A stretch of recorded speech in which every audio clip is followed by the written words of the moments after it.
El discernimiento espiritual se pierde por completo hasta que no seamos regenerados. Por Jean Calvin. Habiendo visto que el dominio del pecado, desde que el primer hombre fue sometido a él, no solo se extiende a toda la raza, sino que tiene posesión completa de cada alma, ahora queda por considerar más de cerca si, desde el momento en que fuimos esclavizados, hemos sido privados de toda libertad, y si aún queda alguna porción, hasta dónde se extiende su poder. Para facilitar la respuesta a estas preguntas, sería conveniente señalar, de paso, el rumbo que debe seguir nuestra investigación. El mejor método para evitar el error es considerar los peligros que nos acechan en ambos lados.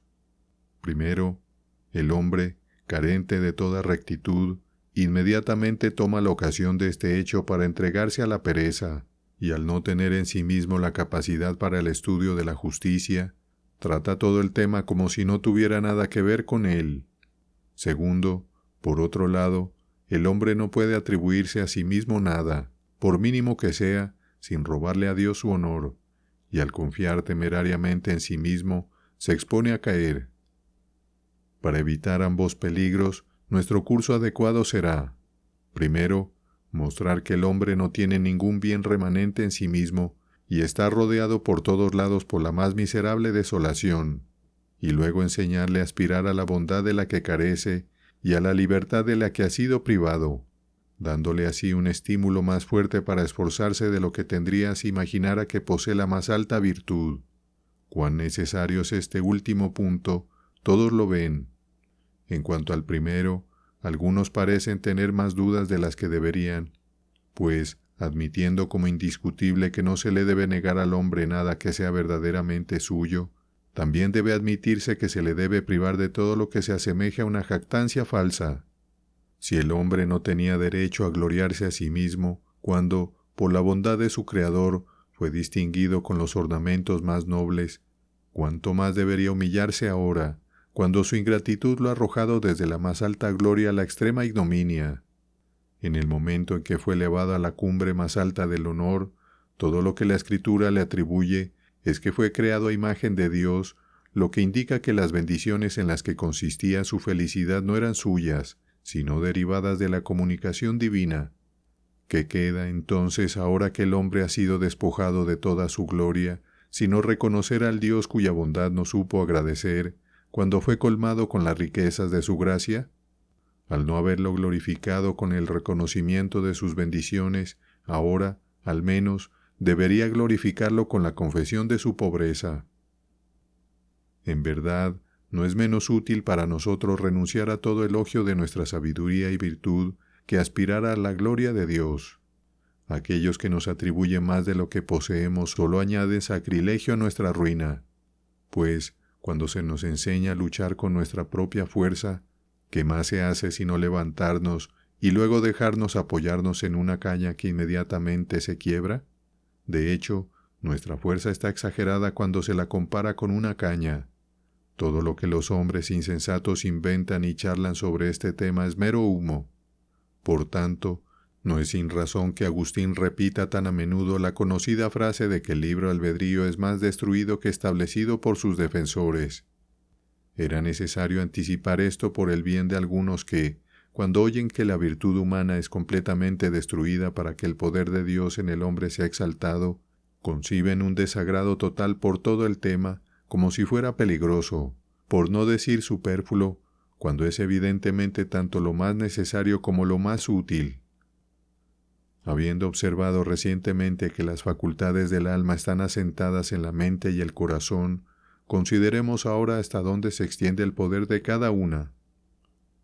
Los filósofos generalmente sostienen que la razón reside en la mente como una lámpara, iluminando todos sus consejos, y como una reina, gobernando la voluntad, que está tan imbuida de luz divina que es capaz de consultar lo mejor, y tan dotada de vigor que es capaz de mandar perfectamente, que, por el contrario, el sentido es torpe y miope, siempre arrastrándose por el suelo, arrastrándose entre objetos inferiores y nunca elevándose a una visión verdadera, que el apetito, cuando obedece a la razón y no se permite ser subyugado por el sentido, se inclina al estudio de la virtud, sigue un curso recto y se transforma en voluntad, pero que cuando está esclavizado por el sentido, se corrompe y se deforma hasta degenerar en lujuria.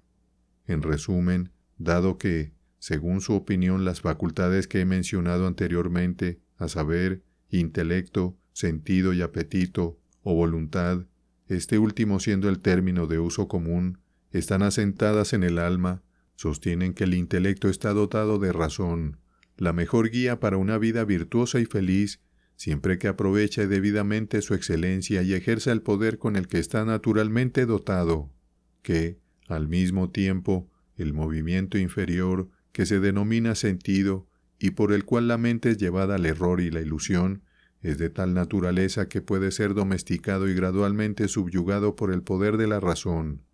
A la voluntad, además, le otorgan un lugar intermedio entre la razón y el sentido, considerándola poseedora de pleno poder y libertad, ya sea para obedecer a la primera o entregarse a ser arrastrada por el segundo.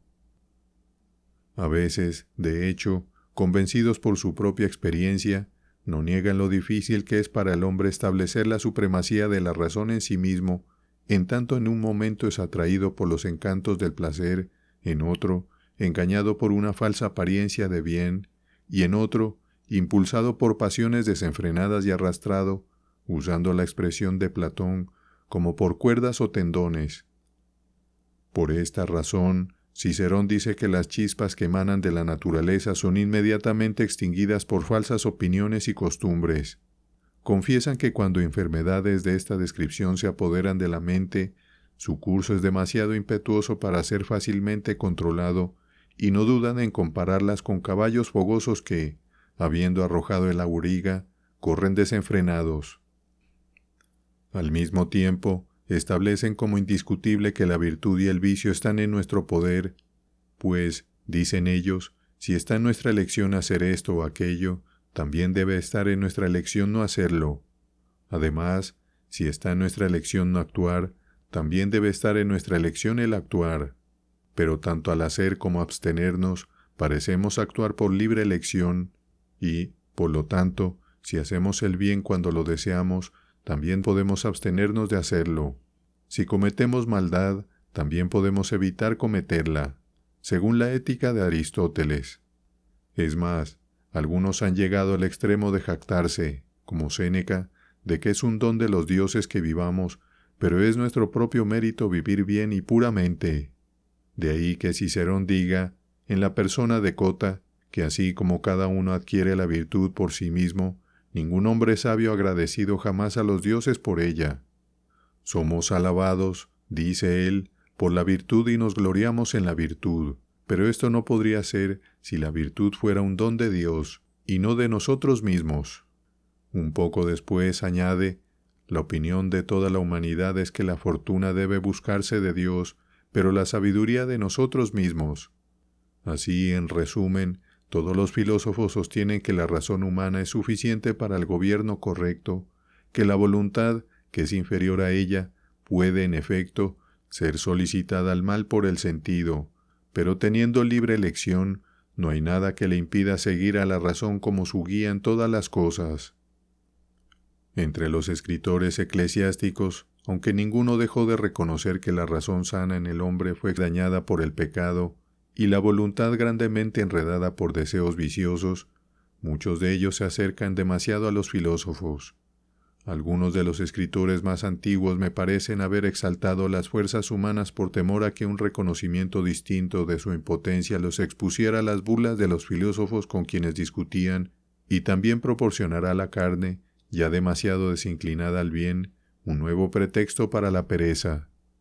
Por lo tanto, para evitar enseñar algo que la mayoría de la humanidad pudiera considerar absurdo, hicieron de su estudio, en cierta medida, reconciliar la doctrina de las Escrituras con los dogmas de la filosofía, al mismo tiempo que ponían especial cuidado en no proporcionar ninguna ocasión para la pereza. Esto es evidente por sus palabras. Crisóstomo dice, Dios, habiendo puesto el bien y el mal en nuestro poder, nos ha dado plena libertad de elección. No retiene al que no quiere, pero abraza al que quiere. De nuevo, el que es malvado, a menudo, cuando lo elige, se convierte en bueno, y el que es bueno cae por pereza y se convierte en malvado. Porque el Señor ha hecho nuestra naturaleza libre, no nos impone necesidad, sino que, proporcionando remedios adecuados, permite que todo dependa de las opiniones del paciente. Nuevamente, así como no podemos hacer nada bien hasta que seamos ayudados por la gracia de Dios, tampoco podemos obtener el favor de arriba hasta que aportemos lo que es nuestro. Anteriormente había dicho, como todo no se hace por la asistencia divina, nosotros mismos debemos necesariamente aportar algo. En consecuencia, una de sus expresiones comunes es, aportemos lo que es nuestro, Dios suplirá el resto. En armonía con esto, Jerónimo dice, nos toca a nosotros comenzar, a Dios terminar, nos toca a nosotros ofrecer lo que podemos, a Él suplir lo que no podemos. De estos dictámenes, ven que han atribuido al hombre más de lo que posee para el estudio de la virtud, porque pensaron que no podían sacudir nuestra pereza innata a menos que argumentaran que pecamos por nosotros mismos. Con qué habilidad han argumentado esto lo veremos después. Seguramente pronto seremos capaces de mostrar que los sentimientos recién citados son muy inexactos. Además, aunque los padres griegos, más que otros, y especialmente Crisóstomo, han excedido los límites debidos al exaltar los poderes de la voluntad humana, todos los teólogos antiguos, con la excepción de Agustín, son tan confusos, vacilantes y contradictorios en este tema que no se puede obtener certeza de sus escritos. Por lo tanto, no es necesario ser más específico al enumerar cada opinión separada. Será suficiente extraer de cada uno tanto como requiera la exposición del tema. Los escritores posteriores, cada uno buscando aplausos por su agudeza en la defensa de la naturaleza humana, han ido uniformemente, uno tras otro, más lejos en el error, hasta que el dogma común llegó a ser que el hombre fue corrompido solo en la parte sensual de su naturaleza, que la razón permaneció intacta y que la voluntad apenas fue afectada. Aun así, la expresión estaba a menudo en sus labios de que los dones naturales del hombre estaban corrompidos y los sobrenaturales quitados. Sin embargo, de lo que implican estas palabras, apenas 1 de cada 100 tenía una idea clara. Ciertamente, si yo quisiera expresar claramente lo que es la corrupción de la naturaleza, no buscaría ninguna otra expresión. Pero es de gran importancia considerar atentamente cuál es el poder del hombre ahora que está viciado en todas las partes de su naturaleza y privado de dones sobrenaturales. Las personas que profesan ser discípulos de Cristo han hablado demasiado como los filósofos sobre este tema, como si la naturaleza humana aún estuviera en su integridad. El término libre albedrío siempre ha estado en uso entre los latinos, mientras que los griegos no se avergonzaron de usar un término aún más presuntuoso, a saber, autoexucción, el ejercer una autodeterminación, como si el hombre aún tuviera pleno poder en sí mismo.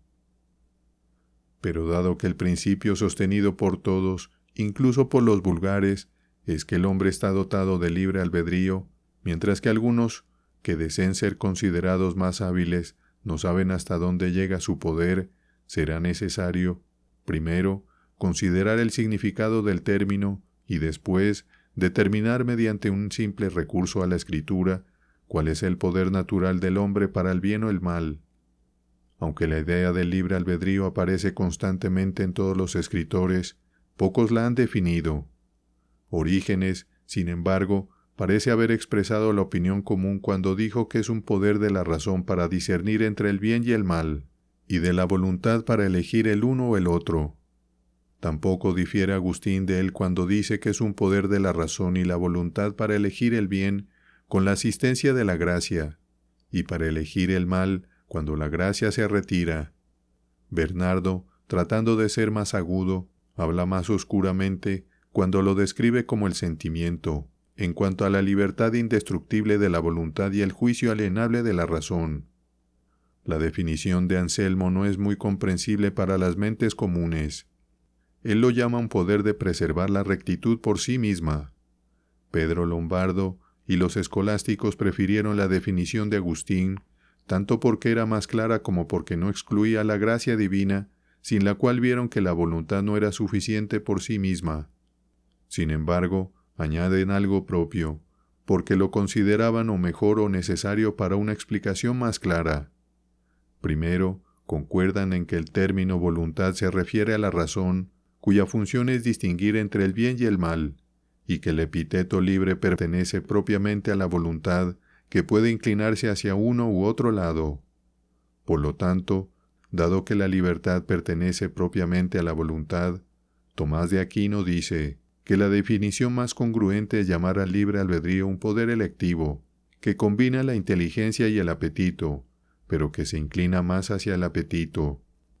Ahora percibimos en qué consiste la facultad del libre albedrío, es decir, en la razón y en la voluntad. Resta ver cuánto atribuyen a cada uno. En general, suelen colocar bajo el libre albedrío del hombre solo las cosas intermedias, es decir, aquellas que no pertenecen al reino de Dios, mientras que refieren la verdadera justicia a la gracia especial de Dios y a la regeneración espiritual. El autor de la obra sobre la vocación de los gentiles, queriendo demostrar esto, describe la voluntad como triple, a saber, sensible, animal y espiritual. Las dos primeras, dice, son libres para el hombre, pero la última es obra del Espíritu Santo. Qué verdad hay en esto será considerado en su lugar. Nuestra intención en este momento es solo mencionar las opiniones de otros, no refutarlas. Cuando los escritores tratan del libre albedrío, su investigación se dirige principalmente no a cuál es su poder en relación con las acciones civiles o externas, sino a la obediencia requerida por la ley divina. Admito que está la gran cuestión, pero no creo que la anterior deba ser completamente descuidada, y espero poder dar la mejor razón para pensarlo. Sin embargo, las escuelas han adoptado una distinción que enumera 3 tipos de libertad. La primera, una libertad de necesidad; la segunda, una libertad de pecado; y la tercera, una libertad de miseria. La primera tan inherentemente natural en el hombre que no puede serle arrebatada, mientras que por el pecado se han perdido las otras 2. Admito de buen grado esta distinción, salvo en lo que confunde necesidad con compulsión. Que tan ampliamente difieren las cosas y cuán importante es atender a la diferencia, se verá en otro lugar. Admito todo esto. Estará más allá de toda duda que el libre albedrío no capacita a ningún hombre para realizar buenas obras, a menos que sea asistido por la gracia. De hecho, por la gracia especial que los elegidos reciben únicamente mediante la regeneración. No me detengo a considerar los excesos de aquellos que dicen que la gracia es ofrecida de manera igual y promiscuamente a todos. Pero aún no se ha mostrado si el hombre está completamente privado del poder de hacer el bien, o si todavía lo posee en alguna medida, aunque de forma muy débil y limitada. Una medida tan débil y limitada que no puede hacer nada por sí mismo, pero cuando es asistido por la gracia, también es capaz de hacer su parte. Lombardo, deseando explicar esto, enseña que es necesaria una doble gracia para capacitar para cualquier buena obra. A una la llama operante. A ella se debe que querramos efectivamente lo que es bueno. A la otra, que sigue esta buena voluntad y la ayuda, la llama cooperante. Mi objeción a esta división es que, aunque atribuye el deseo efectivo del bien a la gracia divina, insinúa que el hombre, por su propia naturaleza, desea el bien en algún grado, aunque de manera ineficaz. Así, Bernardo, mientras sostiene que una buena voluntad es obra de Dios, concede esto al hombre, que, por su propia naturaleza, anhela una buena voluntad. Esto difiere mucho de la visión de Agustín, aunque Lombardo pretende haber tomado la división de él. Además, hay una ambigüedad en la segunda división que ha llevado a una interpretación errónea, pues se ha pensado que cooperamos con la gracia subsiguiente, en tanto que nos corresponde a nosotros o bien anular la primera gracia, rechazándola o confirmándola, rindiéndonos obedientemente a ella. El autor de la obra La vocación de los gentiles lo expresa de esta manera: es libre para aquellos que disfrutan de la voluntad de razonar apartarse de la gracia, de modo que no apartarse es una recompensa, y lo que no puede hacerse sin la cooperación del Espíritu es imputado como mérito a aquellos cuya voluntad podría haberlo hecho de otra manera. Pareció conveniente hacer estas dos observaciones de pasada para que los lectores puedan ver cuán lejos difiero de los escolásticos más sensatos. Aún más me distancio de los sofismas más modernos, quienes se han alejado aún más que los escolásticos de la doctrina antigua. Sin embargo, la división muestra en qué sentido se atribuye el libre albedrío al hombre, pues Lombardo finalmente declara que nuestra libertad no llega al punto de dejarnos igualmente inclinados al bien y al mal en acto o pensamiento, sino solo en cuanto nos libra de la compulsión. Esta libertad es compatible con nuestra depravación, siendo esclavos del pecado, capaces de hacer nada más que pecar. De esta manera, pues, se dice que el hombre tiene libre albedrío, no porque tenga una libre elección entre el bien y el mal, sino porque actúa voluntariamente y no por compulsión. Esto es perfectamente cierto, pero ¿por qué se ha dignificado tanto un asunto tan pequeño con un título tan orgulloso?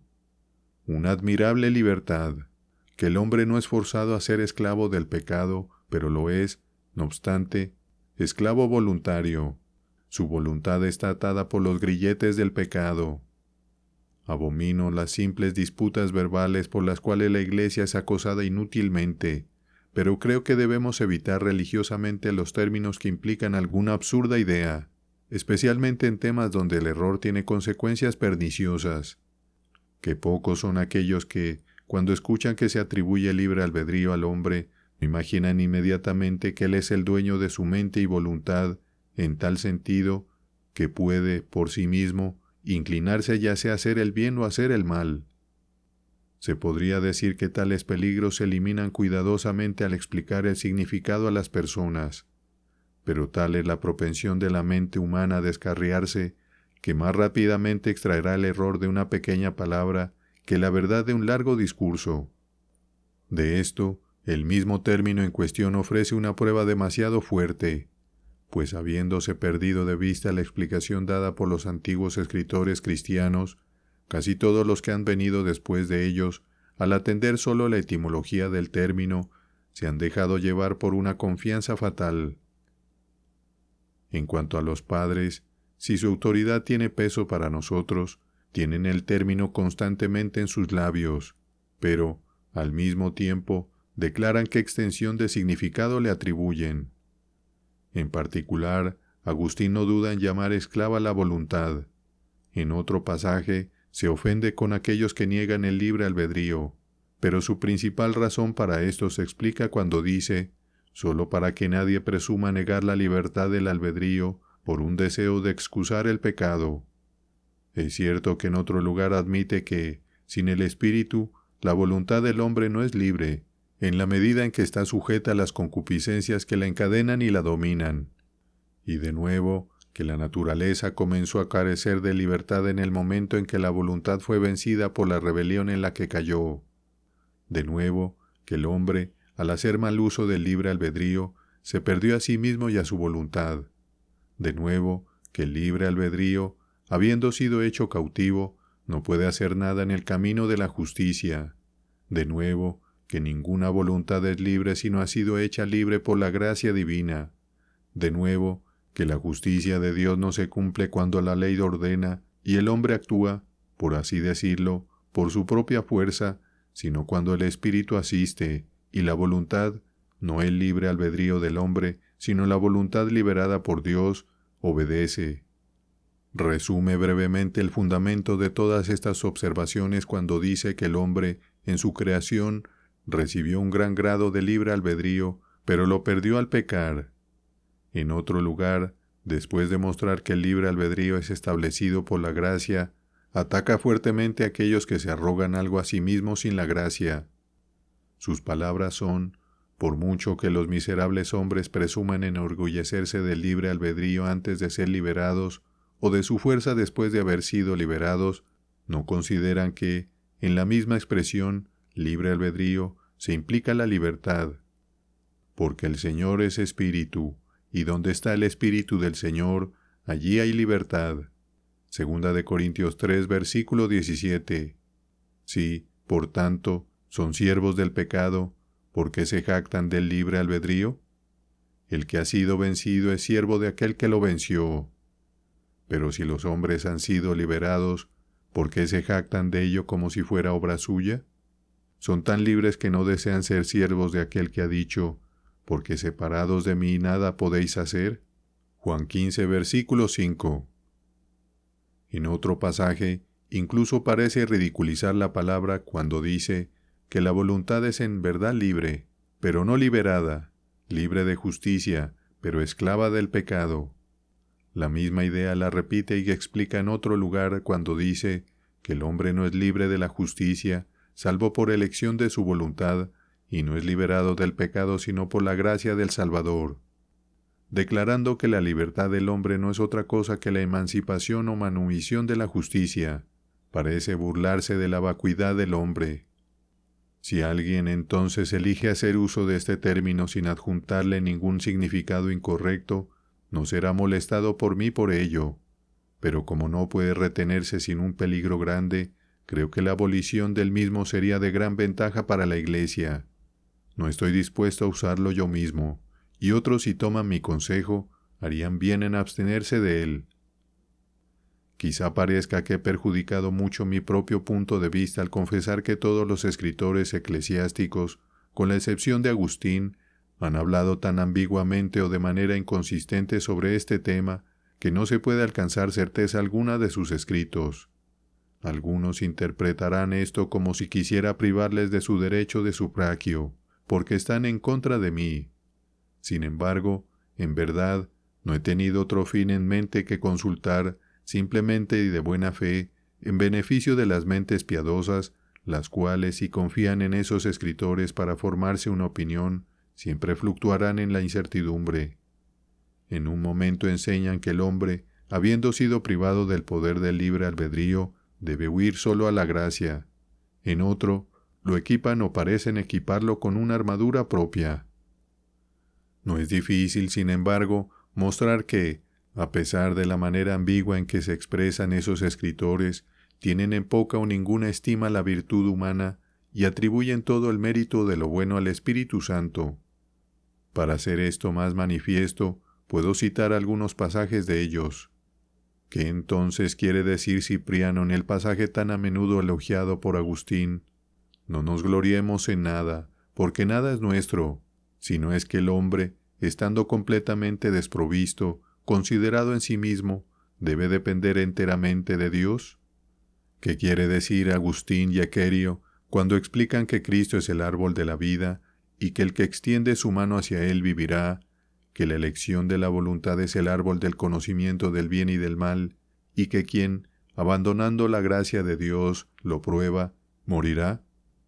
¿Qué quiere decir Crisóstomo cuando dice que todo hombre no solo es naturalmente pecador, sino que es totalmente pecado? Si no hay nada bueno en nosotros, si el hombre, desde la coronilla hasta la planta del pie, es completamente pecado, si ni siquiera es lícito probar hasta donde se extiende el poder de la voluntad, ¿cómo puede ser lícito compartir el mérito de una buena obra entre Dios y el hombre? Podría citar muchos pasajes en el mismo sentido de otros escritores, pero para que algún crítico no diga que solo selecciono aquellos que me sirven y astutamente paso por alto los que están en mi contra, me detengo. Sin embargo, me atrevo a afirmar esto. Aunque a veces van demasiado lejos en ensalzar el libre albedrío, el objetivo principal que tenían en mente era enseñar al hombre a renunciar por completo a toda autoconfianza y a depositar su fuerza solo en Dios. Ahora procedo a una simple exposición de la verdad respecto a la naturaleza del hombre.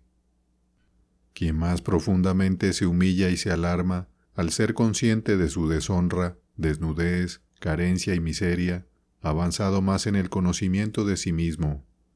El ser humano no corre el riesgo de quitarse demasiado a sí mismo, siempre y cuando aprenda que todo lo que le falta debe recuperarlo en Dios, pero no puede atribuirse ni una partícula más de lo que le corresponde sin perderse en una vana confianza, y al transferir el honor divino a sí mismo, volverse culpable de la mayor impiedad. Y ciertamente, siempre que nuestras mentes sean dominadas por el anhelo de poseer algo propio que resida en nosotros, en lugar de en Dios, podemos estar seguros de que ese pensamiento no proviene de otro consejero que aquel que sedujo a nuestros primeros padres a aspirar a ser como dioses, conociendo el bien y el mal.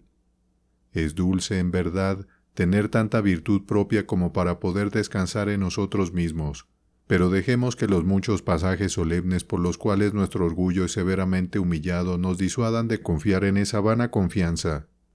Maldito el hombre que confía en el hombre y pone carne por su brazo.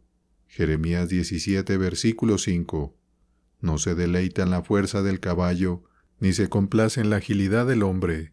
Se complace Jehová en los que le temen, y en los que esperan en su misericordia.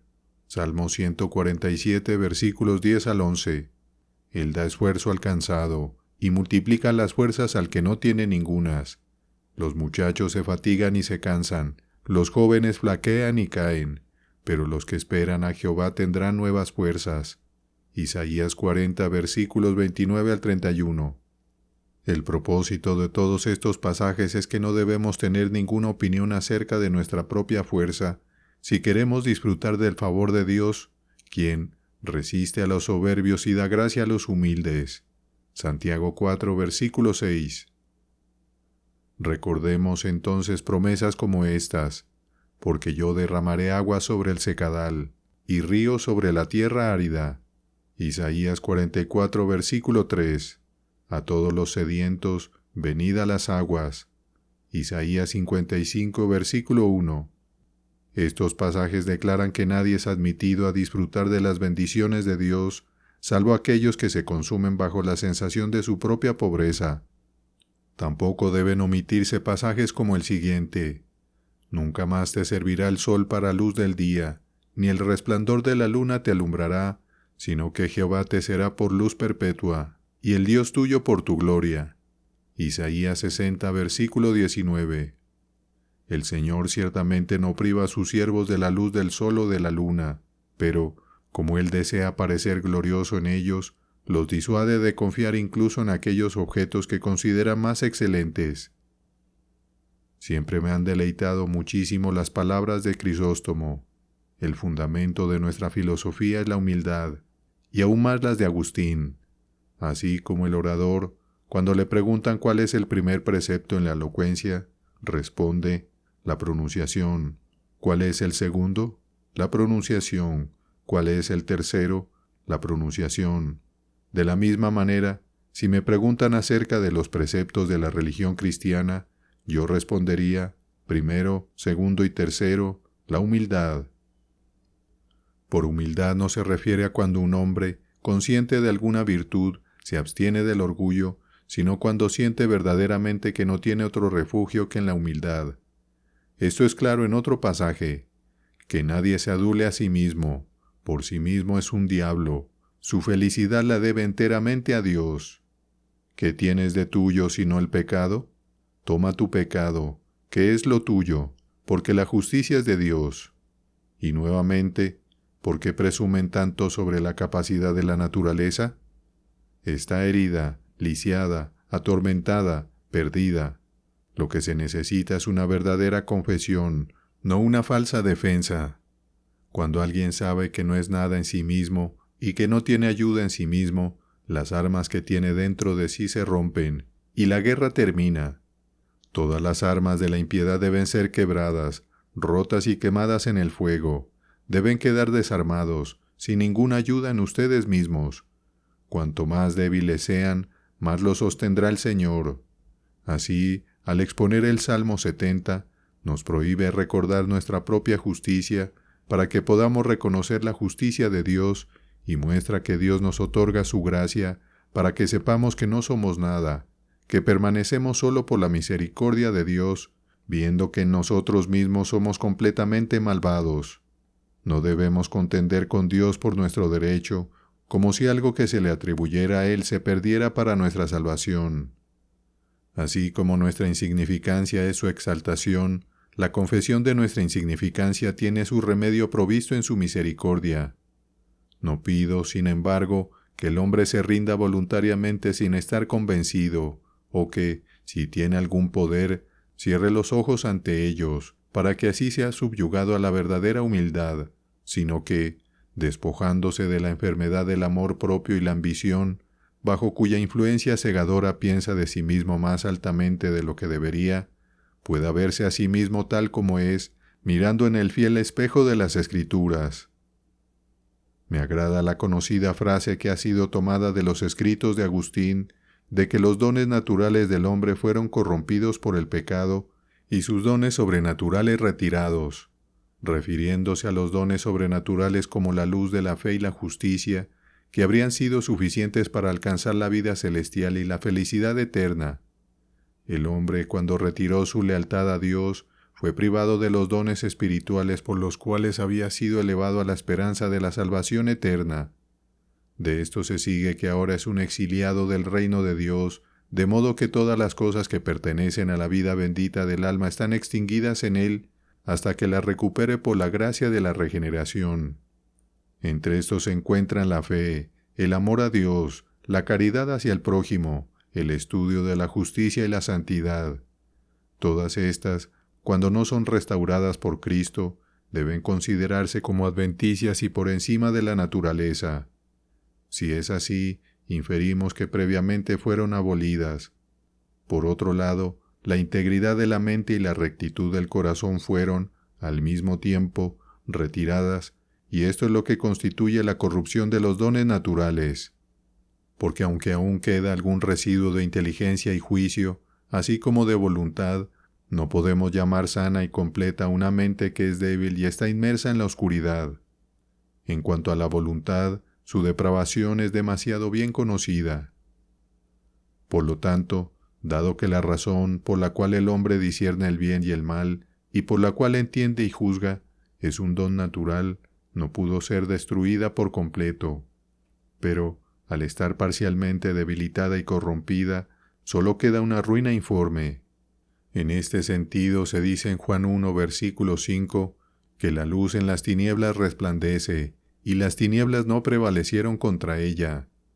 Estas palabras expresan claramente ambos puntos, a saber, que en la naturaleza pervertida y degenerada del hombre aún hay algunas chispas que muestran que es un animal racional y que se diferencia de las bestias en la medida en que está dotado de inteligencia, y sin embargo, esta luz está tan sofocada por nubes de oscuridad que no puede brillar con buen efecto. De la misma manera, la voluntad, porque es inseparable de la naturaleza del hombre, no pereció, pero fue tan esclavizada por los deseos depravados que es incapaz de un solo deseo justo. La definición que acabo de dar es completa, pero hay varios puntos que requieren ser explicados. Por lo tanto, procediendo de acuerdo con esa distinción primaria, por la cual dividimos el alma en intelecto y voluntad, ahora indagaremos en el poder del intelecto.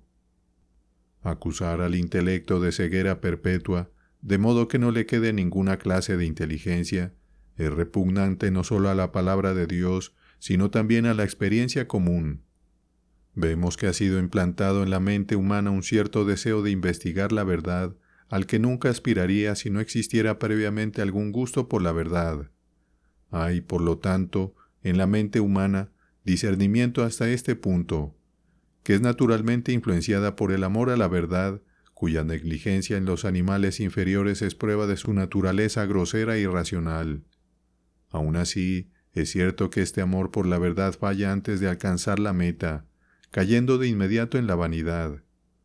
Como la mente humana es incapaz, debido a su torpeza, de seguir el camino correcto de la investigación, y después de varios desvaríos, tropezando a cada momento como alguien que anda a tientas en la oscuridad, finalmente se desorienta por completo, así que todo su proceder demuestra cuán incapaz es de buscar la verdad y encontrarla. Luego sufre otro defecto grave, en el que frecuentemente falla en discernir cuál es el conocimiento que debería esforzar por adquirir. Por lo tanto, bajo la influencia de una vana curiosidad, se atormenta con discusiones superfluas e inútiles, ya sea no prestando atención en absoluto a las cosas necesarias de conocer, o lanzando solo una mirada superficial y desdeñosa hacia ellas. En cualquier caso, casi nunca las estudia con verdadera seriedad. Los escritores profanos constantemente se quejan de este procedimiento perverso, y aún así casi todos ellos se encuentran siguiéndolo. De ahí que Salomón, en todo el libro de Eclesiastés, después de enumerar todos los estudios en los que los hombres creen alcanzar la mayor sabiduría, los declare vanos y frívolos. Sin embargo, los esfuerzos del hombre no son siempre tan absolutamente infructuosos como para no llegar a algún resultado, especialmente cuando su atención se dirige a objetos inferiores. Es más, aun con respecto a los objetos superiores, aunque sea más descuidado en investigarlos, logra algún pequeño progreso. Sin embargo, aquí su capacidad es más limitada, y nunca se da cuenta de su debilidad que cuando intenta elevarse por encima de la esfera de la vida presente. Por lo tanto, puede ser apropiado, para hacer más manifiesto hasta dónde se extiende nuestra capacidad con respecto a estas dos clases de objetos, trazar una distinción entre ellos. La distinción es que tenemos un tipo de inteligencia para las cosas terrenales y otro para las cosas celestiales. Por cosas terrenales me refiero a aquellas que no se relacionan con Dios y su reino, con la verdadera justicia y la bienaventuranza futura, sino que tienen alguna conexión con la vida presente y están, de alguna manera, confinadas dentro de sus límites. Por cosas celestiales me refiero al conocimiento puro de Dios, el método de la verdadera justicia y los misterios del reino celestial. A las primeras pertenecen los asuntos de política y economía, todas las artes mecánicas y los estudios liberales. A las segundas pertenecen el conocimiento de Dios y de su voluntad, y los medios de conformar la vida de acuerdo con ellos. En cuanto a las primeras, la visión que se debe tomar es esta: dado que el hombre es por naturaleza un animal social, está dispuesto por instinto natural a fomentar y preservar la sociedad, y en consecuencia, vemos que las mentes de todos los hombres tienen impresiones de orden civil y honestidad. De ahí que cada individuo entienda cómo deben regularse las sociedades humanas mediante leyes y también sea capaz de comprender los principios de esas leyes. De ahí el acuerdo universal con respecto a tales asuntos, tanto entre naciones como entre individuos, siendo las semillas de ellos implantadas en los corazones de todos sin necesidad de un maestro legislador.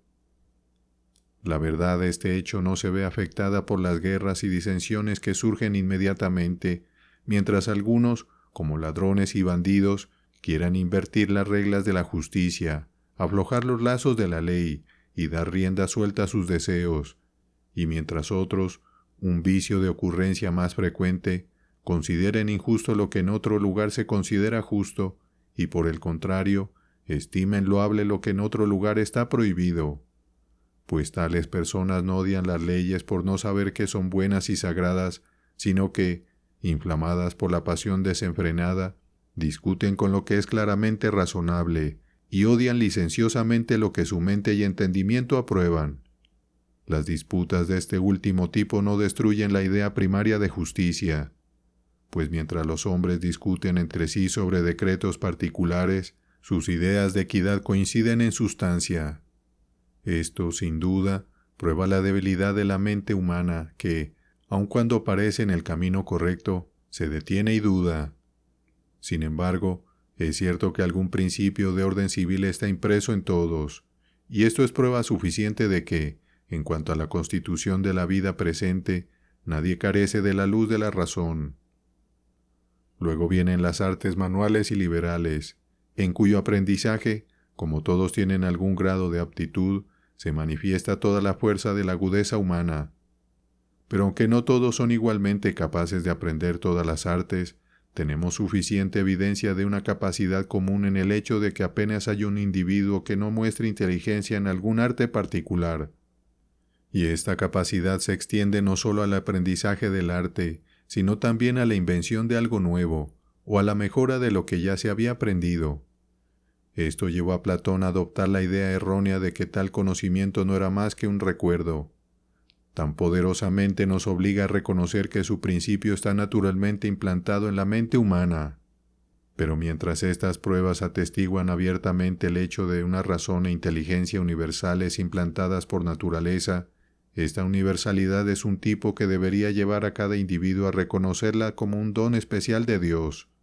A este agradecimiento tenemos un llamado suficiente del mismo Creador cuando, en el caso de los idiotas, nos muestra cuáles serían los dones del alma si no estuvieran permeados por su luz. Aunque es natural en todos, lo es en tal sentido que debe ser considerado como un don gratuito de su beneficencia para cada uno. Además, la invención, el arreglo metódico y el conocimiento más profundo y superior de las artes, estando confinados a unos pocos individuos, no pueden considerarse como una prueba sólida de agudeza común. Aun así, como se otorgan indiscriminadamente a los buenos y a los malos, con justicia se clasifica entre los dones naturales. Por lo tanto, al leer autores profanos, la admirable luz de la verdad que se muestra en ellos debe recordarnos que la mente humana, por mucho que haya caído y se haya pervertido de su integridad original, aún está adornada e investida con admirables dones de su Creador. Si reflexionamos que el Espíritu de Dios es la única fuente de verdad, tendremos cuidado, como evitaríamos insultarlo, de no rechazar o condenar la verdad donde quiera que aparezca. Al despreciar los dones, insultamos al dador. ¿Cómo entonces podríamos negar que la verdad haya brillado en algunos antiguos legisladores que ordenaron el orden civil y la disciplina con tanta equidad? Diremos que los filósofos, en sus exquisitas investigaciones y hábil descripción de la naturaleza, estaban ciegos. ¿Negaremos el intelecto a aquellos que establecieron reglas para el discurso y nos enseñaron a hablar de acuerdo con la razón?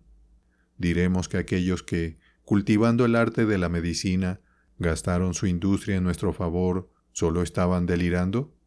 ¿Qué diremos de las ciencias matemáticas? ¿Las consideraremos los sueños de locos? No podemos leer los escritos de los antiguos sobre estos temas sin la mayor admiración, una admiración que su excelencia no nos permite retener. Pero, ¿consideraremos algo como noble y digno de alabanza sin rastrearlo hasta la mano de Dios?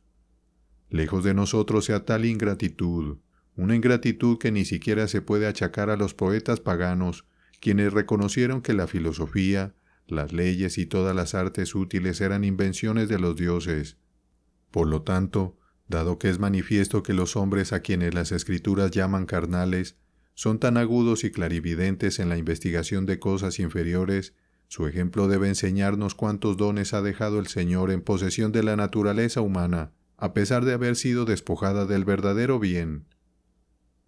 Además, no olvidemos que hay bendiciones sumamente excelentes que el Espíritu Divino distribuye a quienes Él quiere para el beneficio común de la humanidad. Porque si la habilidad y el conocimiento necesarios para la construcción del tabernáculo tuvieron que ser impartidos a Bezaleel y a Joliab por el Espíritu de Dios, Éxodo 31, versículo 2, 35, versículo 30, no es extraño que se diga que el conocimiento de aquellas cosas que son de mayor excelencia en la vida humana sea comunicado por el Espíritu. Tampoco hay motivo para preguntar qué tiene que ver el Espíritu con los impíos, quienes están completamente alejados de Dios.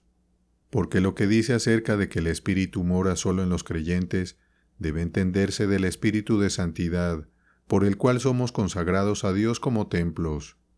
A pesar de esto, Él llena, mueve y vigoriza todas las cosas por la virtud del Espíritu, y esto de acuerdo con la naturaleza peculiar que cada clase de seres ha recibido por la ley de la creación.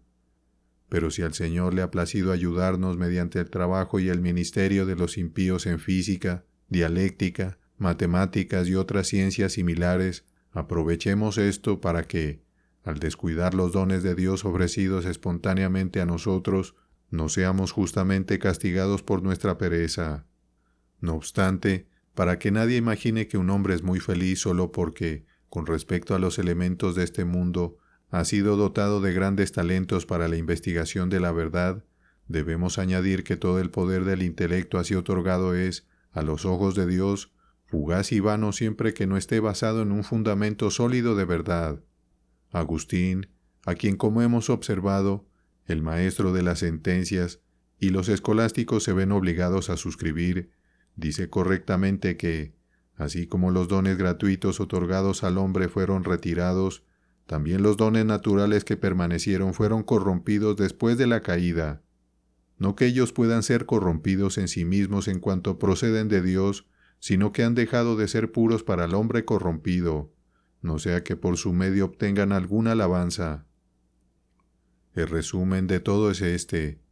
De un examen general de la raza humana, parece que una de las propiedades esenciales de nuestra naturaleza es la razón, que nos distingue de los animales inferiores, tal como estos, mediante los sentidos, se distinguen de los objetos inanimados. Pues aunque algunos individuos nacen sin razón, ese defecto no menoscaba la bondad general de Dios, sino que más bien nos recuerda que todo lo que retenemos debe atribuirse justamente a la indulgencia divina. Si Dios no nos hubiera perdonado así, nuestra rebelión habría conllevado a la destrucción total de la naturaleza. En cuanto algunos sobresalen en agudeza y otros en juicio, mientras que otros tienen mayor rapidez en aprender algún arte peculiar, Dios, por esta variedad, elogia su favor hacia nosotros para que nadie presuma atribuirse a sí mismo lo que fluye de su mera liberalidad. De donde, si no, es que uno sea más excelente que otro, sino de que en una naturaleza común la gracia de Dios se muestra especialmente al pasar por alto a muchos y proclamando así que no tiene obligación con nadie. Podemos añadir que cada individuo está bajo influencias particulares según su llamado. Muchos ejemplos de esto ocurren en el libro de los Jueces, en el cual se dice que el Espíritu del Señor vino sobre aquellos a quienes llamó para gobernar a su pueblo. Jueces 6, versículo 34. En resumen, en cada acto distinguido hay una inspiración especial. Así se dice de Saúl, que fueron con él un grupo de hombres cuyos corazones Dios había tocado. Primera de Samuel 10, versículo 26. Y cuando se profetiza su inauguración al reino, Samuel le dice: El Espíritu de Jehová vendrá sobre ti, y profetizarás con ellos, y serás mudado en otro hombre. Primera de Samuel 10, versículo 6. Esto se extiende a todo el curso del gobierno, como se dice después de David: El Espíritu de Jehová vino sobre David desde aquel día en adelante. Primera de Samuel 16, versículo 13. Lo mismo se dice en otros lugares con referencia a movimientos particulares. Aún en Homero se dice que los hombres sobresalen en genio, no solo según Júpiter ha distribuido a cada uno, sino según los guía día a día. Y ciertamente, la experiencia demuestra que cuando aquellos que eran más hábiles e ingeniosos quedan estupefactos, las mentes de los hombres están completamente bajo el control de Dios, quien las gobierna a cada momento. Por eso se dice que derrama menosprecio sobre los príncipes y les hace andar vagando por un desierto sin camino. Job 12, versículo 24. Salmo 107, versículo 40. Aún así, en esta diversidad podemos rastrear algunos restos de la imagen divina que distingue a toda la raza humana de las demás criaturas. Ahora debemos explicar cuál es el poder de la razón humana con respecto al reino de Dios y los discernimientos espirituales, que consisten principalmente en tres cosas: el conocimiento de Dios, el conocimiento de su favor paternal hacia nosotros, que constituye nuestra salvación, y el método de regular nuestra conducta de acuerdo con la ley divina. Con respecto a las dos primeras, pero más propiamente a la segunda, los hombres, aunque sean los más ingeniosos, son más ciegos que los topos. No niego en verdad que en los escritos de los filósofos encontremos ocasionalmente observaciones astutas y oportunas sobre la naturaleza de Dios, aunque invariablemente tienen un toque de imaginación desatinada. Como se mencionó anteriormente, el Señor les ha otorgado una leve percepción de su divinidad para que no puedan alegar ignorancia como excusa para su impiedad, y, a veces, los ha instigado a que proclamen algunas verdades cuya confesión debería ser su propia condena. Sin embargo, aunque ven, no ven. Su discernimiento no era tal como para dirigirlos hacia la verdad, mucho menos para permitirles alcanzarla, sino que se parecía al de un viajero desconcertado, que ve el destello de un rayo que ilumina ampliamente por un momento y luego desaparece en la oscuridad de la noche antes de que pueda avanzar un solo paso. Tal es la distancia de esa ayuda para permitirle encontrar el camino correcto. Además, cuántas monstruosas falsedades se mezclan con esas diminutas partículas de verdad esparcidas aquí y allá en sus escritos, como si fuera por casualidad. En resumen, ninguno de ellos se acercó al menos a la certeza del favor divino, sin la cual la mente del hombre siempre debe permanecer en un mero caos de confusión. En cuanto a las grandes verdades, lo que Dios es en sí mismo, y lo que es en relación con nosotros, la razón humana no se acerca ni lo más mínimo. Pero como todos estamos intoxicados con una falsa opinión de nuestro propio discernimiento, y apenas se nos puede persuadir de que, en las cosas divinas, es completamente torpe y ciega, creo que el mejor camino será establecer el hecho, no por argumentos, sino por las Escrituras. Sumamente admirable en este sentido es el pasaje que cité recientemente de Juan, cuando dice: «En él estaba la vida, y la vida era la luz de los hombres. La luz en las tinieblas resplandece, y las tinieblas no prevalecieron contra ella». Juan 1, versículos 4 al 5. Él indica que el alma humana, en verdad, es irradiada con un rayo de luz divina, de modo que nunca se queda completamente desprovista de alguna pequeña llama, o más bien chispa, aunque no lo suficiente como para permitirle comprender a Dios. ¿Y por qué es así? Porque su agudeza, en lo que respecta al conocimiento de Dios, es mera ceguera. Cuando el Espíritu describe a los hombres con el término tinieblas, los declara vacíos de todo poder de inteligencia espiritual. Por esta razón, se dice que los creyentes, al abrazar a Cristo, no son engendrados de sangre, ni de voluntad de carne, ni de voluntad de varón, sino de Dios. Juan 1, versículo 13. En otras palabras, que la carne no tiene capacidad para una sabiduría tan sublime como para aprender a Dios y las cosas de Dios, a menos que sea iluminada por su Espíritu. De la misma manera, nuestro Salvador, cuando fue reconocido por Pedro, declaró que fue por revelación especial del Padre. Mateo 16, versículo 17. Si fuéramos persuadidos de una verdad que debería estar más allá de toda disputa, a saber, que la naturaleza humana no posee ninguno de los dones que los elegidos reciben de su Padre Celestial a través del Espíritu de regeneración, no habría lugar aquí para la vacilación. Porque así habla la congregación de los fieles por boca del profeta: «Porque contigo está el manantial de la vida, en tu luz veremos la luz». Salmo 36, versículo 9. Del mismo modo es el testimonio de Pablo, cuando declara que nadie puede decir «Jesús es el Señor» sino por el Espíritu Santo. 1 Corintios 12, versículo 3. Y Juan el Bautista, al ver la torpeza de sus discípulos, se exclama: «No puede el hombre recibir nada si no le fuere dado del cielo». Juan 3, versículo 27. Que el don al que se refiere aquí debe entenderse no como los dones naturales ordinarios, sino como una iluminación especial, se muestra en esto: que él estaba quejándose de lo poco que sus discípulos habían aprovechado por todo lo que les había dicho en alabanza de Cristo. «Veo», dice él, «que mis palabras no tienen efecto en imbuir las mentes de los hombres con cosas divinas, a menos que el Señor ilumine sus entendimientos por su Espíritu». Moisés también, al reprochar al pueblo por su olvido, al mismo tiempo observa que no podían llegar a ser sabios en los misterios de Dios sin su ayuda. «Vosotros habéis visto todo lo que Jehová ha hecho delante de vuestros ojos en la tierra de Egipto, a Faraón y a todos sus siervos y a toda su tierra, las grandes pruebas que vieron vuestros ojos, las señales y esas grandes maravillas. Pero hasta hoy Jehová no os ha dado corazón para entender, ni ojos para ver, ni oídos para oír». Deuteronomio 29, versículos 2 al 4. ¿Habría sido más fuerte la expresión si nos hubiera llamado simples bloques con respecto a la contemplación de las cosas divinas?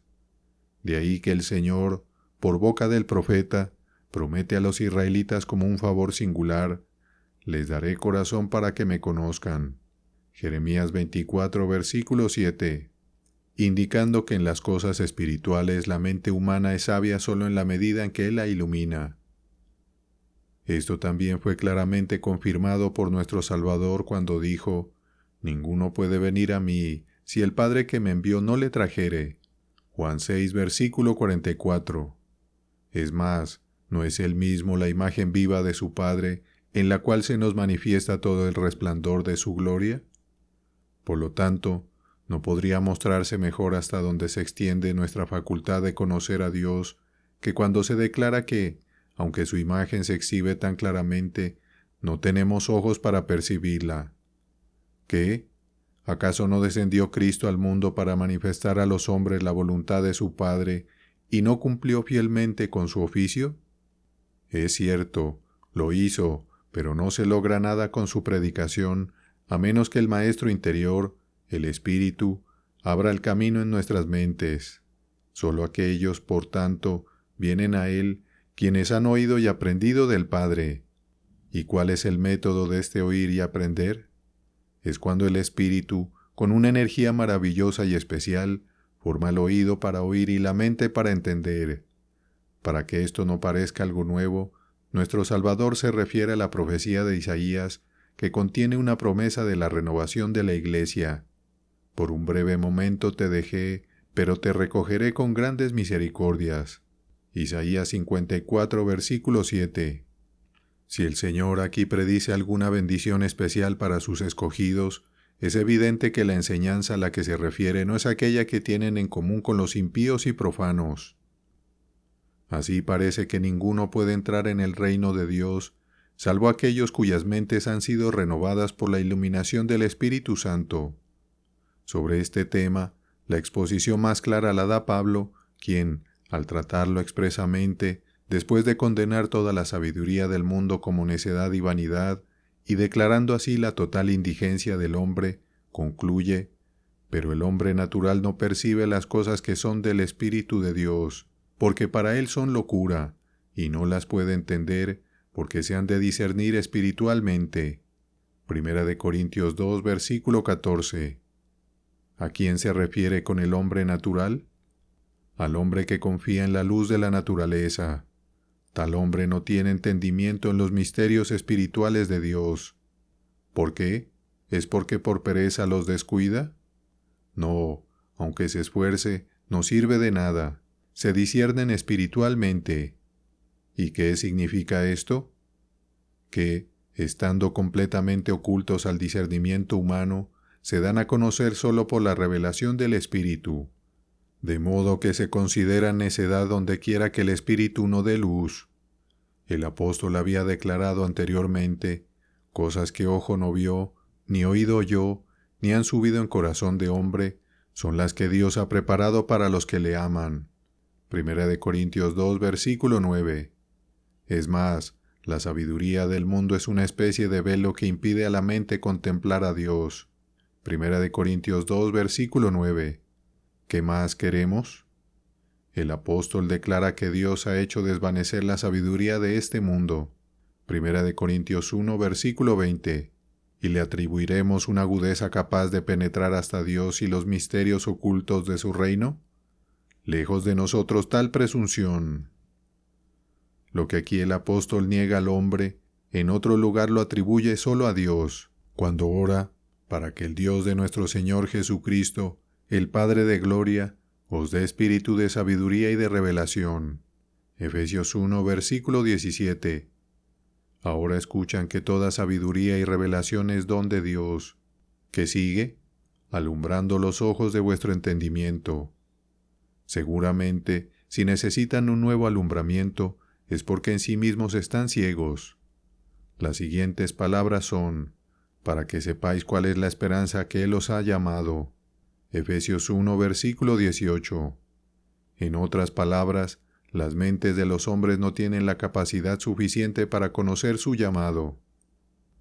Que no alegue aquí algún locuaz pelagiano que Dios obvia esta rudeza o estupidez cuando, por la doctrina de su palabra, nos dirige por un camino que no habríamos encontrado sin guía.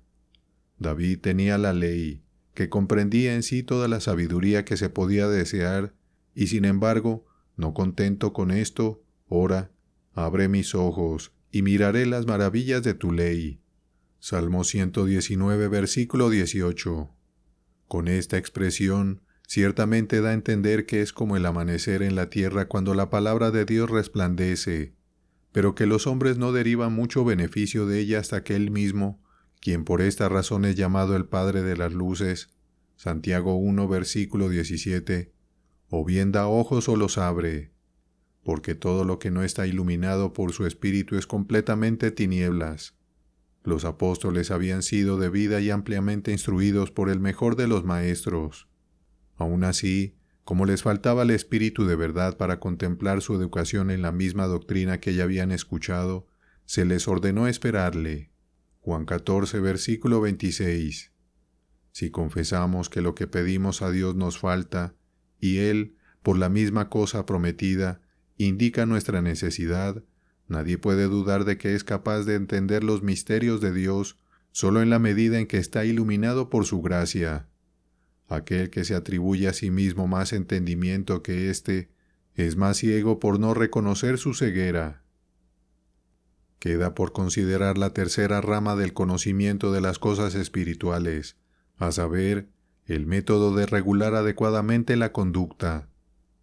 Esto se llama correctamente el conocimiento de las obras de justicia, una rama en la que la mente humana parece tener algo más de discernimiento que en los dos anteriores, ya que un apóstol declara, porque cuando los gentiles que no tienen ley hacen por naturaleza lo que es de la ley, éstos, aunque no tengan ley, son ley para sí mismos, mostrando la obra de la ley escrita en sus corazones, dando testimonio su conciencia y acusándoles o defendiéndoles sus razonamientos.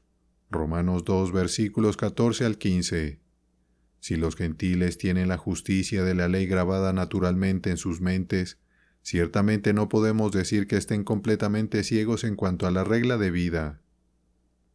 Nada, en verdad, es más común que el hombre esté suficientemente instruido en un curso correcto de conducta por la ley natural, de la cual habla aquí el apóstol. Consideremos, sin embargo, con qué fin se dio este conocimiento de la ley a los hombres, porque de esto aparecerá de inmediato hasta donde pueda conducirlos en el camino de la razón y la verdad.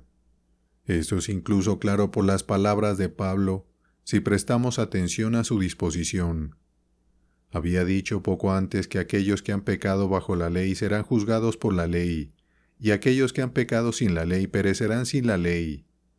Como podría parecer inexplicable que los gentiles perezcan sin un juicio previo, de inmediato añade que la conciencia les serviría en lugar de la ley y que por lo tanto era suficiente para su justa condenación. El fin de la ley natural, por lo tanto, es dejar al hombre sin excusa, y puede definirse apropiadamente como el juicio de la conciencia, que distingue suficientemente entre lo justo y lo injusto, y al condenar a los hombres con su propio testimonio, los priva de todo pretexto de ignorancia. Tan indulgente es el hombre consigo mismo que, mientras hace el mal, siempre se esfuerza por suprimir en lo posible la idea del pecado. Fue esto, aparentemente, lo que indujo a Platón, en su Protágoras, a suponer que los pecados se cometen solo por ignorancia. Podría haber algo de fundamento en esto, si la hipocresía tuviera tanto éxito en ocultar el vicio como para mantener la conciencia limpia ante la vista de Dios. Pero como el pecador, al tratar de evadir el juicio del bien y del mal implantado en él, es una y otra vez arrastrado hacia adelante, y no se le permite cerrar los ojos de tal manera que no se ve obligado en ocasiones, quiera o no, a abrirlos, es falso decir que peca solo por ignorancia. Temistio es más preciso al enseñar que el intelecto muy raramente se equivoca en la definición general o esencial del asunto, pero que el engaño comienza a medida que avanza más, es decir, cuando desciende a los casos particulares. Que el homicidio, planteando el caso en abstracto, es un mal, nadie lo negará, y sin embargo, quien conspira la muerte de su enemigo delibera sobre ello como si fuera algo bueno. El adúltero condenará el adulterio en abstracto, y sin embargo se lisonjeará a sí mismo mientras lo comete en privado. La ignorancia radica aquí, que el hombre, cuando llega al caso particular, olvida la regla que había establecido en el caso general. Agustín trata admirablemente sobre este tema en su exposición del primer versículo del Salmo 57. La doctrina de Temistio, sin embargo, no siempre se cumple, porque la torpeza del crimen a veces pesa tanto sobre la conciencia que el pecador no se engaña a sí mismo con una falsa apariencia de bien, sino que se precipita en el pecado con pleno conocimiento y voluntad. De ahí la expresión, veo el bien, lo apruebo, y sigo el mal, en Medea de Ovidio. Por esta razón, Aristóteles me parece haber hecho una distinción muy astuta entre la incontinencia y la intemperancia. donde reina la incontinencia, dice que a través de la pasión se suprime el conocimiento particular, de modo que el individuo no ve en su propio acto el mal que ve generalmente en casos similares, pero cuando la pasión cesa, el arrepentimiento sigue de inmediato. La intemperancia, por otro lado, no se extingue ni disminuye por un sentido del pecado, sino que, por el contrario, persiste en la elección del mal que una vez hizo. El conocimiento humano falla completamente en lo que respecta a la primera tabla de la ley.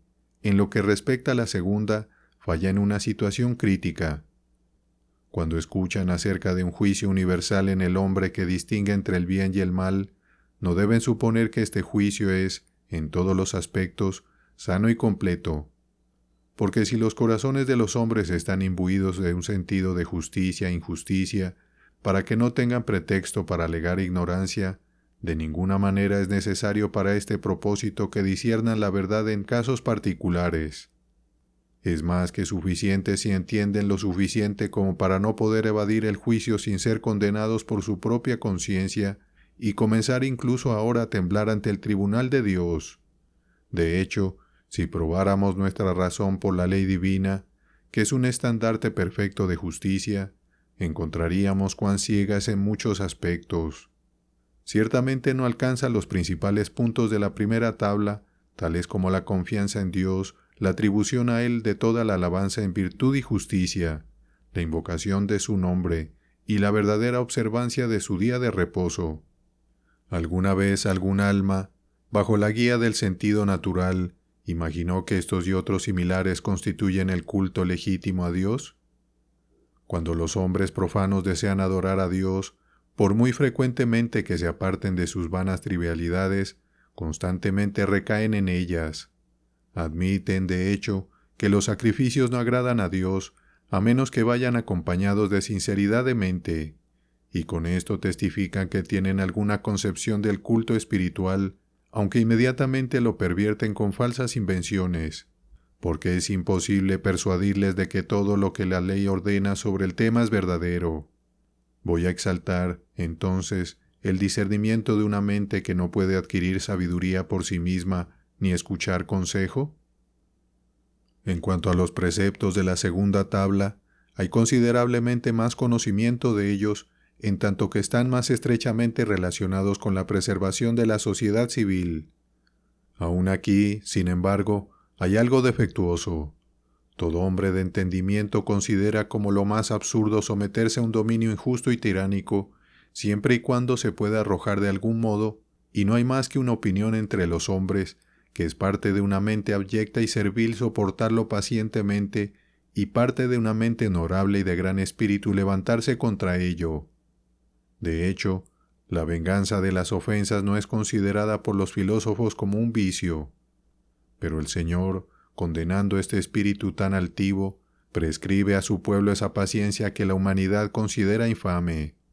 En cuanto a la observancia general de la ley, la concupiscencia escapa por completo a nuestra advertencia, pues el hombre natural no soporta reconocer enfermedades en sus deseos.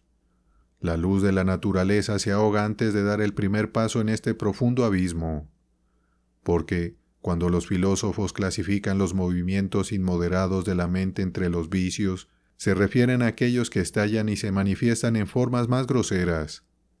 Los deseos depravados, en los cuales la mente puede complacerse tranquilamente, los consideran como nada. Cada día necesitamos al Espíritu Santo para no equivocarnos en nuestro camino. Así como hemos advertido anteriormente sobre el error de Platón, al atribuir todos los pecados a la ignorancia, también debemos repudiar la opinión de aquellos que sostienen que todos los pecados proceden de gravedad y malicia preconcebidas. Sabemos demasiado bien por experiencia cuán a menudo caemos, aun cuando nuestra intención es buena. Nuestra razón está expuesta a tantas formas de engaño, es susceptible a tantos errores, tropieza con tantos obstáculos, se enreda en tantas trampas, que está siempre desviándose de la dirección correcta. Cuán poco valor tiene a los ojos de Dios en cuanto a todas las partes de la vida, lo muestra Pablo cuando dice que, no que seamos competentes por nosotros mismos para pensar algo como de nosotros mismos, Segunda de Corintios 3, versículo 5. No está hablando de la voluntad o el afecto. Nos niega el poder de pensar correctamente de cómo se puede realizar algo debidamente. Es, en verdad, cierto que todo pensamiento, inteligencia, discernimiento e industria son tan defectuosos que, a los ojos del Señor, no podemos pensar ni apuntar a nada que sea correcto. Para nosotros, que apenas soportamos desprendernos de la agudeza del intelecto, a nuestra estimación un don muy precioso, parece difícil admitir esto, mientras que es considerado como lo más justo por el Espíritu Santo, quien conoce los pensamientos de los hombres que son vanidad. Salmo 94, versículo 11, y declara distintamente que todo designio de los pensamientos del corazón de ellos era de continuo solamente el mal. Génesis 6, versículo 5, 8, versículo 21.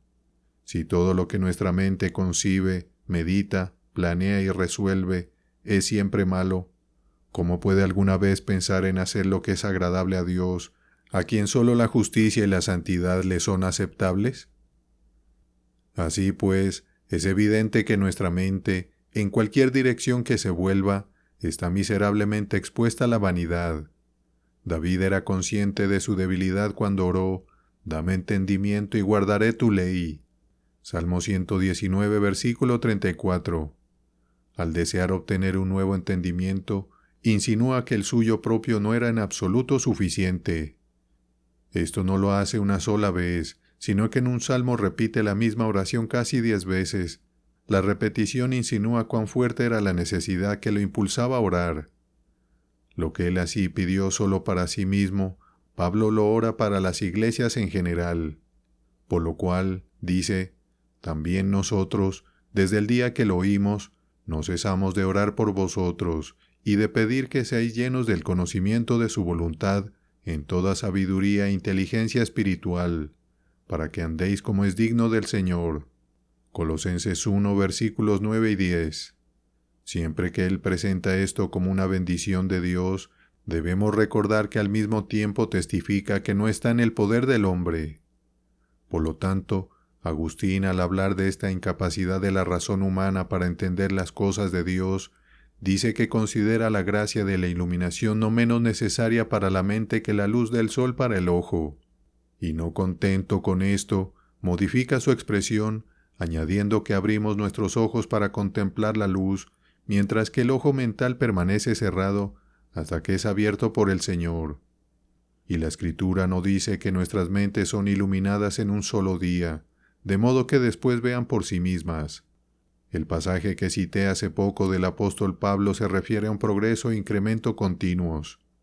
David también expresa esto claramente en estas palabras: «Con todo mi corazón te he buscado, no dejes que me desvíe de tus mandamientos». Salmo 119, versículo 10. Aunque había sido regenerado y por lo tanto había hecho no pocos progresos en la verdadera piedad, confiesa que necesitaba dirección en cada momento para no desviarse del conocimiento con el que había sido dotado. Por eso, en otro lugar ora por una renovación de un espíritu recto, que había perdido por su pecado. Salmo 51, versículo 12. Porque aquello que Dios dio al principio, mientras es temporalmente retirado, es igualmente su prerrogativa restaurarlo. Ahora debemos examinar la voluntad, sobre la cual gira principalmente la cuestión de la libertad, pues el poder de elección le pertenece a ella más que al intelecto, como ya hemos visto. Y al principio, para evitar que se piense que la doctrina enseñada por los filósofos y generalmente aceptada, a saber, que todas las cosas por instinto natural tienen un deseo de bien, sea una prueba de la rectitud de la voluntad humana, observemos que el poder del libre albedrío no debe considerarse ninguno de esos deseos que proceden más del instinto que de la liberación mental. Incluso los escolásticos admiten que no hay acto de libre albedrío a menos que la razón contemple los opuestos. Con esto quieren decir que las cosas deseadas deben ser tales que puedan ser objetos de elección y que para allanar el camino para la elección debe preceder la liberación. Y sin duda, si ustedes prestan atención a lo que es este deseo natural del bien en el hombre, encontrarán que es común en él y en los brutos. Ellos también desean lo que es bueno, y cuando aparece alguna apariencia de bien capaz de mover el sentido, lo siguen. Sin embargo, aquí el hombre no elige racionalmente ni sigue con diligencia lo que es verdaderamente para su bien, de acuerdo con la excelencia de su naturaleza inmortal. No admite la razón en su consejo, ni emplea su intelecto, sino que, sin razón, sin consejo, sigue el impulso de su naturaleza como los animales inferiores. Por lo tanto, la cuestión de la libertad no tiene nada que ver con el hecho de que el hombre sea llevado por instinto natural a desear lo bueno. La cuestión es, ¿el hombre, después de determinar por la razón correcta lo que es bueno, elige lo que así conoce y sigue lo que así elige? Para que no quede ninguna duda respecto a esto, debemos prestar atención a la doble mala denominación, pues este apetito no es propiamente un movimiento de la voluntad, sino una inclinación natural, y este bien no es uno de virtud o justicia, sino de condición, a saber, que el individuo pueda sentirse cómodo. En fin, por mucho que el hombre desee obtener lo bueno, no lo sigue. No hay hombre que no se complacería con la bienaventuranza eterna, y sin embargo, sin el impulso del espíritu, ningún hombre aspira a ella. Entonces, dado que el deseo natural de felicidad en el hombre no prueba más la libertad de la voluntad que la tendencia en los metales y piedras a alcanzar la perfección de su naturaleza, consideremos, en otros aspectos, si la voluntad está completamente viciada y corrompida en cada parte como para producir solo mal, o si se retiene alguna parte no dañada y productora de buenos deseos. Aquellos que atribuyen nuestro querer eficazmente a la gracia primaria de Dios parecen insinuar, por el contrario, que el alma tiene en sí misma un poder de aspirar a lo bueno, aunque un poder demasiado débil para elevarse a un afecto sólido o esfuerzo activo. No cabe duda de que esta opinión, adoptada por Orígenes y ciertos padres antiguos, ha sido generalmente acogida por los escolásticos, que suelen aplicar al hombre en su estado natural la siguiente descripción del apóstol: porque lo que hago no lo entiendo, pues no hago lo que quiero, sino lo que aborrezco, eso hago. Porque el querer el bien está en mí, pero no el hacerlo. Romanos 7, versículos 15 y 18. Pero, de esta manera, se invierte todo el alcance del discurso de Pablo. Él está hablando de la lucha cristiana, tocada más brevemente en la epístola a los Gálatas, que los creyentes experimentan constantemente en el conflicto entre la carne y el espíritu. Pero el espíritu no es de la naturaleza, sino de la regeneración. Que el apóstol está hablando de los regenerados es evidente por esto, que después de decir, en mí, esto es, en mi carne, no mora el bien, añade inmediatamente la explicación, en mi carne. Por lo tanto, declara, de manera que ya no soy yo quien hace aquello, sino el pecado que mora en mí. ¿Cuál es el significado de la corrección en mí, esto es, en mi carne? Es como si hubiera hablado de esta manera: no mora en mí cosa buena de mí mismo, porque en mi carne no se puede encontrar nada bueno. De aquí sigue la especie de excusa: no soy yo quien hace el mal, sino el pecado que mora en mí. Esto aplica solo a los regenerados, quienes, con las principales potencias del alma, tienden hacia lo bueno. Todo se aclara por la conclusión: porque según el hombre interior, me deleito en la ley de Dios, pero veo otra ley en mis miembros, que se rebela contra la ley de mi mente. Romanos 7, versículos 22 y 23. ¿Quién tiene esta lucha en sí mismo, salvo aquellos que, regenerados por el Espíritu de Dios, llevan consigo los restos de la carne? Por lo tanto, Agustín, quien en un momento pensó que el discurso se refería al hombre natural, luego retractó su exposición como incorrecta e inconsistente. Y de hecho, si admitimos que los hombres sin gracia tienen algún movimiento hacia lo bueno, por débil que sea, ¿qué respuesta daremos a los apóstoles que declaran que no somos competentes por nosotros mismos para pensar algo como de nosotros mismos? Segunda de Corintios 3, versículo 6. ¿Qué respuesta daremos al Señor, quien declara, por medio de Moisés, que el intento del corazón del hombre es malo desde su juventud? Génesis 8, versículo 21. Dado que el error ha surgido de una visión equivocada de un solo pasaje, parece innecesario detenernos en él. Más bien, demos el debido peso a las palabras de nuestro Salvador.